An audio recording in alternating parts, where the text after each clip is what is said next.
মদিনার আকাশে তখনও হালকা অন্ধকার। মসজিদে নববীর মিনারে ধ্বনিত হচ্ছে ফজরের সুমধুর আজান। আজ যে ঈদুল ফিতরের সকাল।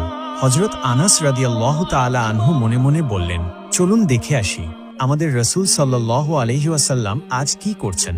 তিনি ধীরে ধীরে নবীজির ঘরের দিকে এগিয়ে গেলেন। ঘরের দরজা তখন হালকা খোলা। সেখানে দেখা গেল রাসূলুল্লাহ সাল্লাল্লাহু আলাইহি ওয়াসাল্লাম ওযু শেষ করেছেন। তারপর তিনি সুন্দরভাবে গোসল করলেন। আনাস রাদিয়াল্লাহু তাআলা আনহু হাসি মুখে বললেন, ইয়া রাসূলুল্লাহ, আজ তো ঈদের দিন, আপনি কি কাপড় পরবেন?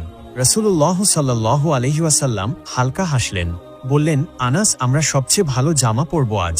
আল্লাহ পছন্দ করেন তার বান্দারা যখন তার দেওয়া নিয়ামত প্রকাশ করে। তিনি আলমারি খুলে তার পরিষ্কার সাদা কাপড় বের করলেন। দামি না হলেও কাপড়গুলো ছিল খুবই পরিপাটি। মাথায় পাগড়ি বাঁধলেন। এরপর আনাস রাদিয়াল্লাহু তাআলা আনহু দেখলেন নবীজি এক বোতল সুগন্ধি আতর হাতে নিয়েছেন। তারপর তিনি খেজুর খেতে বসলেন। আনাস রাদিয়াল্লাহু তাআলা আনহু খেয়াল করলেন তিনি 3টি খেজুর খেলেন। আনাস রাদিয়াল্লাহু তাআলা আনহু বললেন, আপনি 3টি খেজুর খেলেন কেন ইয়া রাসূলুল্লাহ? নবীজি বললেন, হ্যাঁ আনাস, ঈদুল ফিতরের দিনে ঈদগাহে যাওয়ার আগে কিছু খাওয়া ভালো, আর আমি বিজোড় সংখ্যা পছন্দ করি। এরপর রাসূলুল্লাহ সাল্লাল্লাহু আলাইহি ওয়াসাল্লাম তার সাহাবীদের নিয়ে রওনা হলেন ঈদগাহের দিকে।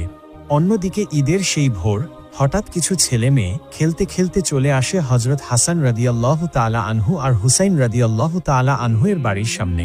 তারা বিস্ময় নিয়ে দেখতে থাকে তাদের পরনে এখনো সেই পুরনো জামা। তারা কোমল কণ্ঠে বলল, আরে হাসান, হুসাইন, আজ তো ঈদ, আমরা সবাই দেখো নতুন জামা কাপড় পরে এসেছি। তোমরা তো দেখছি আগের সেই পুরনো জামা পরে আছো। তোমাদের কি নতুন জামা দেওয়া হয়নি? তোমাদের মা কি তোমাদের জন্য নতুন জামা আনেননি? এ কথাগুলো শুনে মুহূর্তেই তাদের চোখে জল এসে গেল, কিন্তু তারা কিছু না বলে এক দৌড়ে ঘরের ভেতর চলে গেল। ছুটতে ছুটতে মায়ের ঘরে গিয়ে ডাকতে লাগলো, আম্মা, আম্মা। সবাই বাইরে দাঁড়িয়ে। আমাদের বন্ধুরা, তারা সবাই ঈদের জামা পরে ঈদের নামাজে যাচ্ছে, আমরাও যাব।